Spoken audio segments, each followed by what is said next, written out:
Shalom, shalom, shalom, and shalom.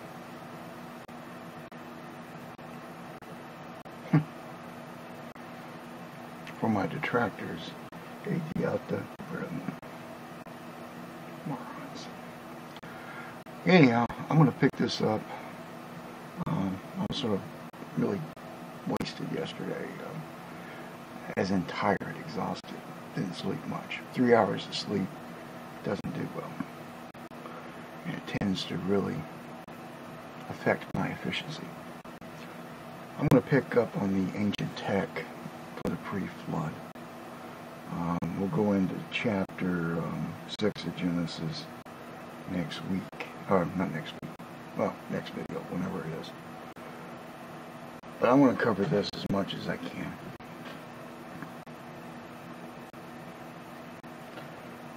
If the pyramids were actually built when it was really thought, according to Egyptologists, they would not have the technology in order to construct them. The average size weight of each stone block, I said structure, but I'll explain why later, is about 15 tons. It would take a monster crane today to move. To even delude yourself that it could be moved on logs and all is past illusion. It's not possible. Again, the stones in themselves were cut precision, as in this stone goes into this spot. And you can look at other structures made with the same level of technology. They only fit in this one spot. They're custom cut for that spot. So each block within the pyramid was custom cut with precision. So it doesn't bode to be logical that the Egyptians would have that level of technology. Now there's some other conflicting information from Egyptologists dealing with the causeways. Because outside each pyramid there's a causeway that runs. And I forgot the nonsense that those guys dreamed up. But the causeways come out and end in very unusual spots. But it's not so unusual if you take in consideration and move the clock back to 10,500 BC, which predates the Egyptian civilization. Because that's where the Nile was. And you have the causeway, you got the ancient riverbed where the Nile was, boom, lines up. If you, like I said in the last one, if you take and look at an overview picture of the pyramids, and then turn around and look up into the sky, you have a perfect match of Orion. And the Milky Way, in relationship to Orion, goes right down beside of it, and thus, you built the sky on the ground.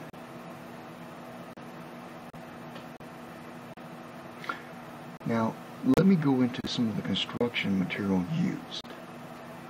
Granite has a hardness factor of 8.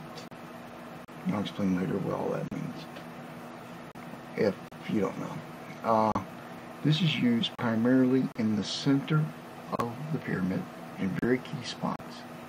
The Queen's Chamber, King's Chamber, and Grand Gallery was definitely made out of granite. No question. Now, there may be other aspects within the pyramid that we cannot see because you've got to take it apart to find out, but they're not going to let that happen. So we assume that those structures that I mentioned are the only ones made out of granite. Now, the electrical properties of granite is the following.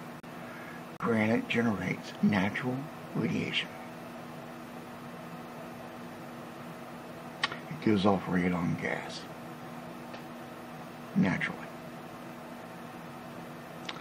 So, if you look, well, hang on, I'll come back to that. Now, the bottom layer around the base of the pyramid is basalt. It's a black rock, volcanic. Its hardness factor is 7. its electrical properties as an insulator. It also has some other electrical properties dealing with piezoelectric. This also has crystals within it. Now, on the outside of the pyramid, and we know this to be true from other documents, there used to be an outer casing wall around the entire pyramid. And some of it's still left, but it's only left around the very bottom of the base. And it was made out of white limestone. Now, white limestone is devoid of any crystal material within it.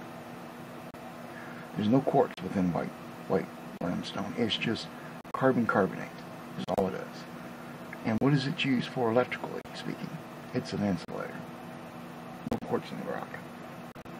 Now, the primary material used on the pyramid, and we can see this because the outer casing is eroded off, is made out of standard limestone. And standard limestone does contain quartz crystals throughout the rock. Now, this limestone, hardness factor from all limestones 4, which is quite soft, has a quartz crystals within it, and it's actually a conductor. It can also generate frequencies. It's an oscillator. Quartz. Just like this. Quartz. Oscillator. Now, we look at all this and we think of the Egyptians trying to make this at, I don't know what they're going with now, I think it's 2500 BC. Now, we're taking a copper chisel, don't want to leave it sheathed. Now, when they're trying to pound and do precision cuts with a copper chisel, or they're going to use a rock to shape it, to make a precision cut, perfect cut. Not possible. Rock has too many defects within the rock, and it has a tendency of having its own way. And to cut rock like that, you would need precision high-tech tools. They didn't have it. Not possible. Now, I don't have a diamond. Wish I did, but I don't. The diamond hardness is 10. It is the hardest substance known to man. Iron has a hardness factor of 6.5. We're talking iron, normally smelted, that kind of thing. No special things done to it, just straight old iron. 6.5. So, imagine I'm taking a copper chisel and trying to make a precision cut into stone with a hardness factor of 8, which is heading towards the hardness factor of a diamond. And I have to go with and against the grain at points. And I'm shaping it to be a perfect set to go into wherever it goes. Perfect. I don't see the logical possibilities of this occurring. It's actually illogical. Now, there used to be a capstone on top of the Great Pyramid. Nobody knows for sure what it is. We don't know. There doesn't seem to be anything really within the historical records to really articulate to what it is. It's been really lost for centuries. But it's presumed to have had a gold-plated small pyramid, basically, that was at the tip of the pyramid. We don't know what was under it. We don't know anything of its construction. It's a complete mystery. We lost it. Now, it could have been removed by Muslim invaders in 639 AD, but I don't remember anything of that occurring.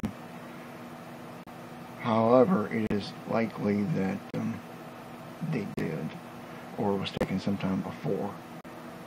I do know that they broke a hole going in through the side into the grand gallery by piling up wood, heating it up, caused the rock to fracture, and then just pounded it way through. Destroyed it, put a hole in it. And they were just went in there to see if there was any treasure, because they were thinking it was a tomb. Everybody thought their pyramids were tombs. They were not tombs.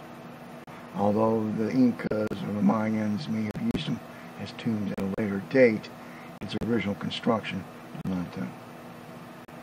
Even if you go into the King's Chamber within the Great Pyramid, there is something that they call a sarcophagus that's too small. You wouldn't hold it. It's too small. Not possible. Now, the pyramids in themselves are constructed on the ley lines. Now, the ley lines, depending on your point of view, are the planetary conduits. Also know that the pyramids were actually constructed. I hate hay fever. Were actually constructed over aquifers. Okay. Now, one Egyptologist I saw talked about it.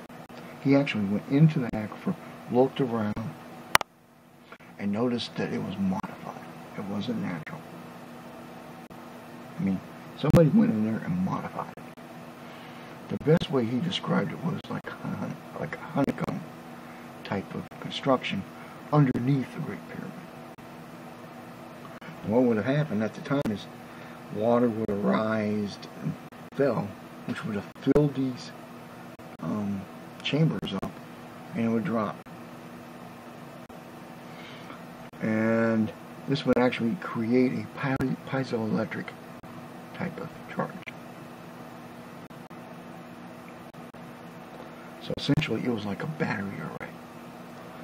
Now, the individual didn't have any knowledge in physics, didn't have any knowledge in electrical components or electronics or geology for that matter. He was just a studier of Egyptian history. So he didn't have that knowledge, and I don't think anybody with those given skill sets have gone back in. And may be blocked by the Egyptian government again. So you got the piezoelectric principle working here, which generates a charge which is getting sent up into the Great Pyramid, through the bottom of the pyramid, going up in through the pyramid, and then finally in somehow to affect the granite, which gives off radon gas. And if you look at above the King's chambers, there's multiple chambers above it. Think capacitor. And then you have two offset King and Queen chambers. Try electrode. This is definitely electrical. Definitely. No question about it. It's a very large component to a very complex design. That's all it is. That's what it was made for. Because even within the Great Pyramid, you find no atypical dedication to deity or pharaoh.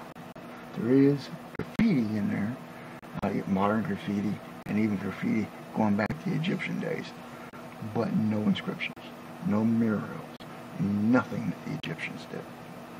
And the Egyptians were bad about that. They put that stuff up on everything. So if you built a huge structure that supposedly took you 20 years to build, and it's supposed to be dedicated to a king for his burial, theoretically, or dedicated to some deity, don't you think that they would have graffiti all over that on the inside? You know, speaking of their lineage and all the great battles and this and that and the other. You don't have it in there. One Egyptologist that was within the Great Pyramid doing research said that she didn't believe it was ever used for a burial site, and that she felt that she was inside of a machine. And she had the feeling that she would not want to be inside of it when it was operational. So not all Egyptologists are whacked. Now, as I mentioned, these are constructed on the ley lines, which are considered conduits without the planet. It's like a planetary grid. Now, this could be a natural occurring effect due to molten lava coming near certain points on the surface and generating a higher magnetic field. I don't know. It's not really important. But they do exist. Every major site, historical, ancient, is actually constructed on the ley lines. Every one. They just perfectly match. So it's not just a random dot and, well, we'll just draw a line from here to there. No. They're actually on physical, known spots for given reasons. Now, I will admit, and I got a friend by the name of Rob Lester, he would actually describe it as pseudoscience. It's only pseudo until the science becomes reality. About 100 years ago, they thought robots were, well, pseudoscience. Pipe dream. Never going to happen. Illogical. Unreasonable. Show you something. Then press Queen to restart. I picked this up as a joke, really. It works quite well, but I got it as a joke. This is a robot vacuum cleaner. 100 years ago, this would be science fiction. This would be called lunacy. Ridiculous. Nonsense. It works. I'd turn it on and let it run, but it generally runs amok. Well, that's what I call it. Not pseudoscience, and not pseudoscience. So it's really in the eyes of the beholder.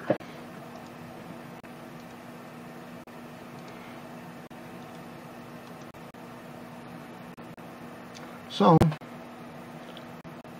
this is critical, and I had to go back to it for a reason. I will cover the whys, I think, in the next part. If not that part, the part that comes after. Because I have to. I don't have a choice. Wait a minute. Maybe 2 or 3 parts from now. Sorry. I had to rethink. Yeah, 2 or 3 parts. I'll be covering all this. So, I wish you guys a great day. Peace, love, and for survive. Daga, Abin, Ditch. Have a good night, Sarai. Shalom.